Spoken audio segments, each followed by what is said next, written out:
Bonjour, nous continuons nos exercices d'introduction sur GeoGebra avec cette fois-ci l'exercice 67 du chapitre 11 du manuel Transmat pour les 6e. Nous allons tracer une droite perpendiculaire à une droite. Alors, avec GeoGebra, tracer une droite AB. Alors, juste un petit point. Là, vous voyez, donc sur mon interface GeoGebra, j'ai ce qu'on appelle un repère, c'est-à-dire de droite avec des nombres et puis un quadrillage. Moi, j'ai pas envie forcément d'avoir ça cette fois-ci parce que je trouve que ça salit un peu le dessin, ça nuit à la lisibilité. Donc, je vais changer ça. Pour pouvoir changer ça, il faut que je m'assure que mon menu déplacé soit coché.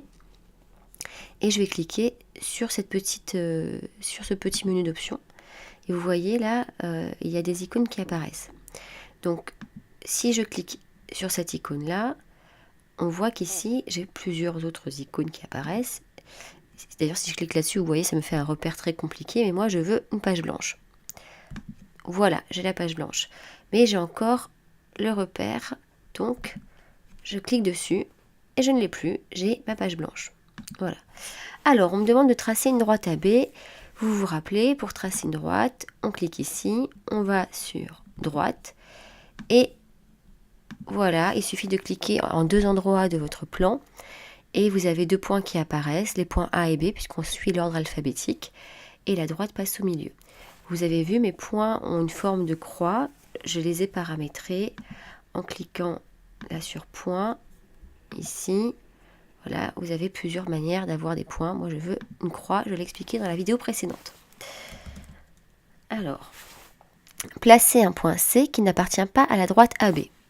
Très important, si vous voulez placer un point C, vous devez bien cliquer sur point, et puis vous vous placez ailleurs que sur la droite. Très bien. Ensuite, tracez la droite D qui passe par le point C et qui est perpendiculaire à la droite AB. Vous allez utiliser l'icône perpendiculaire et cliquer sur C, puis sur la droite AB. Bah, c'est ce qu'on va faire. Donc, on va ici, nous allons cliquer sur perpendiculaire. On va cliquer sur le point par lequel va passer cette droite perpendiculaire. Et on va aussi surtout cliquer sur la droite à laquelle la droite D doit être perpendiculaire. Voilà, c'est presque parfait. Mais c'est presque parfait parce qu'il y a quelque chose qui ne me plaît pas. Vous voyez, là, le GeoGebra a donné un autre nom à cette droite. Il l'a appelé G. C'est pas grave. Je clique ici, à côté de mon petit G. Et je vais mettre un petit D. Voilà, c'est déjà mieux. Il me semble que GeoGebra ne reconnaît pas les parenthèses. Je vais essayer. Ouais, voilà. Vous voyez, si j'essaie de faire des parenthèses, vous ne voyez pas, mais là, j'essaie de mettre des parenthèses. Il refuse. Vous ne pouvez pas faire autrement. Voilà. D'ailleurs, on le voit bien là sur la capture d'écran de la consigne, il y a un petit D sans parenthèse. Ensuite, faire un clic droit sur la droite tracée et cliquer sur afficher l'étiquette. Le logiciel note B cette droite automatiquement.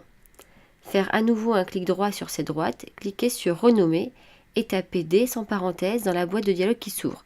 Donc vous avez aussi cette possibilité. On va aller voir ça. Faire un clic droit sur la droite tracée. Hop là. Chez moi, ça ne marche pas. Voilà. Ouais, chez moi, ça ne marche pas. Je n'ai pas cette option-là sur mon GeoGebra, puisque j'ai un GeoGebra adapté à Mac. Mais comme je vous le disais, c'est encore plus simple de vous mettre ici, là, d'enlever le G ou le B, enfin ce qui s'affichait chez vous, et d'écrire D. Voilà. Ensuite, nommer D le point d'intersection de la droite AB et de la droite D. Alors vous voyez là, D, il est bien en majuscule. Donc pour GeoGebra fait bien la différence entre les majuscules et les minuscules. Donc si vous nommez le point d'intersection D majuscule, pour lui ce n'est pas du tout la même chose que le nom de la droite D qui est en minuscule. C'est pour ça que c'est important cette différence entre les majuscules et les minuscules en mathématiques. Alors, vous vous rappelez, un point d'intersection, vous allez ici, dans toutes les options points, vous avez l'option intersection, et vous allez cliquer sur les deux droites, voilà, dont vous voulez l'intersection. Vous avez vu tout à l'heure, j'avais cliqué, mais c'était mal cliqué, je le savais parce que la droite n'a pas été surlignée. Il faut bien que les deux droites soient plus épaisses, vous savez comme ça qu'elles ont bien été cliquées. Voilà, et automatiquement, j'ai un point D qui apparaît. Voilà. Nous avons fini avec l'exercice 67.